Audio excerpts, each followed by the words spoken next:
dans le prochain épisode de Demain nous appartient. Tandis que la tentative de suicide de Justin relance l'enquête, Sophia et Romain ont une altercation avec Camille. En parallèle, la relation entre Damien et Léo prend une autre dimension. Attention, les paragraphes qui suivent contiennent des spoilers sur l'épisode de Demain nous appartient qui sera diffusé lundi soir sur TF1. Si vous ne voulez rien savoir, ne lisez pas ce qui suit. Lundi 18 juillet dans Demain nous appartient. Justin a fait une tentative de suicide et après avoir été hospitalisé d'urgence et transfusé, Justin Pogget est désormais hors de danger. Victoire confirme à Martin que le jeune homme a fait une tentative de suicide. Selon elle, les coupes sur son corps prouvent qu'il a dû s'y reprendre à plusieurs fois. Si est-il d'ailleurs ce qui l'a sauvé? Victoire explique au commandant Constant qu'elle a également remarqué que Justin avait des ecchymoses étranges sur l'ensemble du torse. Elle est certaine qu'il a été frappé par quelqu'un peu de temps avant sa tentative de suicide.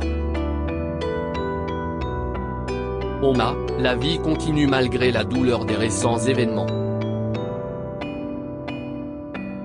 Alex prépare une commande qu'il avait obtenue grâce aux relations de Noah. Il confie à son frère qu'il se sent coupable de ce qui est arrivé à l'ex-petite amie de Judith. Mais Robin lui assure qu'il n'y est pour rien dans la mort de Noah et l'incite à se reprendre. Judith, quant à elle, semble décidée à se noyer dans le travail pour ne pas sombrer. Anna, de son côté, se rend à la prison pour un parloir avec Bart. Elle essaye de convaincre son fils de ne pas baisser les bras et de se défendre pour prouver son innocence. Mais Bart a l'impression de ne plus avoir de raison de se battre. Anna lui fait remarquer qu'elle est là, qu'elle a besoin de lui. Et ajoute que son futur enfant, qu'il va avoir avec Sarah et Roxane, aura besoin d'un père. Elle est certaine que Bart fera un très bon père et espère que l'arrivée prochaine de cet enfant le poussera à ne pas abandonner. Après la perquisition du domicile de Justin Pogget, Georges raconte à Martin que l'appartement était sens dessus-dessous. Aucune trace de sang n'a cependant été retrouvée, mais les policiers ont déniché plus de 10 000 € en espèces sous le lit du jeune homme. Ainsi qu'un bouton de manchette dans le salon. Prévenue par l'hôpital du réveil de Justin, Sarah décide de l'interroger. Justin prétend ne pas se souvenir de ce qui s'est passé avant sa tentative de suicide. Sarah essaye de lui faire avouer le meurtre de Noah et l'identité de la personne qui l'a payé 10 000 € pour faire ce sale boulot. Elle lui fait remarquer qu'un gamin est mort à cause de lui et qu'un innocent croupit en prison. Mais Victoire, qui a été alertée par Justin, demande à Sarah de quitter la chambre et de laisser son patient se reposer. Avant de partir en mer avec Dorian pour quelque temps, Étienne passe à l'hôpital embrasser Bénédicte. Cette dernière, qui s'apprête visiblement à retrouver son amant pour la soirée, est mal à l'aise.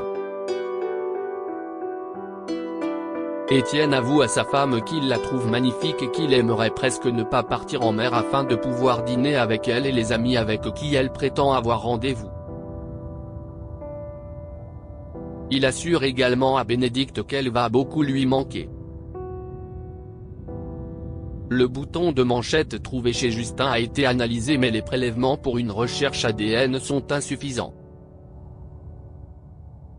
Georges fait cependant savoir à Martin qu'il pense pouvoir remonter jusqu'au fabricant grâce au motif gravé sur le bouton. Pendant ce temps, Robin est en train de se préparer quand Bénédicte l'appelle pour savoir à quelle heure il se retrouve. Quand il raccroche, il s'aperçoit que l'un de ses boutons de manchette a disparu. Alex débarque ensuite et lui propose d'aller boire un verre. Son rendez-vous n'étant pas pour tout de suite, Robin accepte et déclare à son frère qu'il aura toujours du temps pour lui. Mais une fois qu'Alex a le dos tourné, Robin change totalement d'expression et lance un regard noir en direction de son petit frère. Sofia décide de partir plus tôt que prévu en Espagne. L'enquête clandestine d'Aurore et William sur Romain n'a rien donné. Les collègues d'Aurore de la brigade financière n'ont rien trouvé de suspect au sujet du petit ami de leur fille. Manon essaie de faire comprendre à ses parents que Romain et Sofia sont vraiment amoureux, mais les douaniers ne veulent rien entendre. Ils refusent de laisser Sofia partir en Espagne avec Romain. À l'hôpital, Samuel assure à William que Romain a changé. Il conseille à son meilleur ami de communiquer davantage avec Sofia, mais le docteur Donnier campe sur ses positions. Il demande à Samuel de mettre Romain à la porte de chez lui sans attendre. Samuel finit par accepter, mais ajoute que ce sera à William d'assumer les conséquences de tout ça.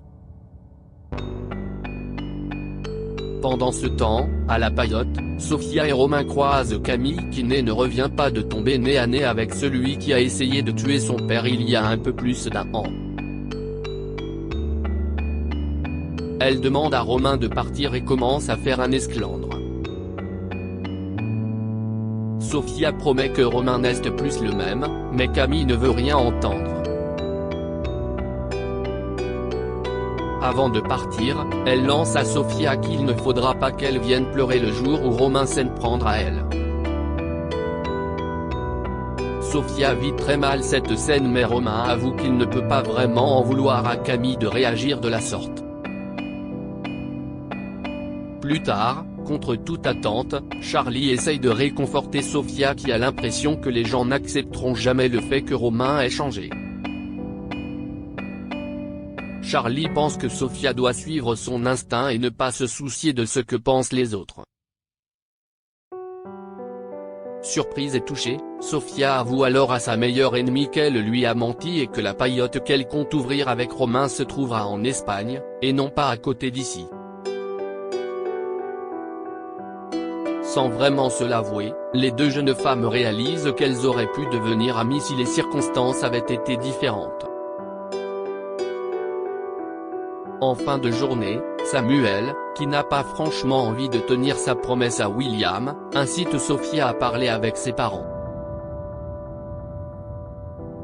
Mais la jeune femme, qui en a marre de voir les problèmes que cause sa vie amoureuse, a pris une décision, elle va partir en Espagne plus tôt que prévu. Elle sait que ses parents ne changeront pas d'avis sur Romain. Partir est donc la meilleure des solutions. D'autant plus que William et Aurore ne sont visiblement pas les seuls à en vouloir à Romain à 7. Elle pense qu'ils ne seront jamais tranquilles ici et qu'ils doivent repartir de zéro. Damien veut être le parrain de Léo chez les Roussel. Léo trouve dans un placard la boîte contenant les affaires que son père lui a laissées. Audrey voulait attendre qu'il soit plus grand pour les lui donner, mais Léo semble heureux d'avoir ces quelques souvenirs de Stanislas, dont une montre que Damien l'aide à faire fonctionner. Ne travaillant pas aujourd'hui, Damien propose ensuite à Léo d'aller faire un tour. Ils se rendent tous les deux à la paillote, où ils se lancent dans une partie d'échecs sur la plage tout en discutant. Léo avoue qu'il aurait aimé que son père soit présent à son dernier tournoi pour le voir gagner. Damien propose alors de venir à son prochain tournoi, et Léo est ravi. Ils se découvrent ensuite un autre point commun, la musique électro. Et, avec l'aide de Nathan qui fait le show sur la plage, Damien parvient à pousser Léo à se laisser aller et à danser.